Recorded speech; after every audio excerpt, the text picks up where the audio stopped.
नमस्कार शेतकरी मित्रांनो, स्वागत आहे तुमचं आपल्या कृषी बाजार भाव या यूट्यूब चॅनलवर. बघा शेतकरी मित्रांनो, आजचे हळद बाजार भाव लाईव्ह या व्हिडिओच्या माध्यमातून आपण बघणार आहोत.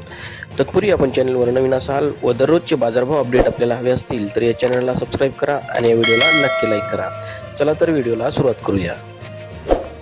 कृषी उत्पन्न बाजार समिती हिंगोली अवकल्ली 1280 क्विंटल, किमान दर आहे 14,500, कमाल दर आहे 17,000, सर्वसाधारण दर आहे 15,750 रुपये. यापुढील कृषी उत्पन्न बाजार समिती आहे वाशिम अवकल्ली 150 क्विंटल, किमान दर आहे 11,100, कमाल दर आहे 15,400, सर्वसाधारण दर आहे 13,900 रुपये. यापुढील कृषी उत्पन्न बाजार समिती आहे मुंबई अवकल्ली 19 क्विंटल, किमान दर आहे 18,500, कमाल दर आहे 23,000, सर्वसाधारण दर आहे 20,750 रुपये. यापुढील कृषी उत्पन्न बाजार समिती आहे नांदेड अवकल्ली 529 क्विंटल, किमान दर आहे 10,000, कमाल दर आहे 16,700, सर्वसाधारण दर आहे 14,990 रुपये.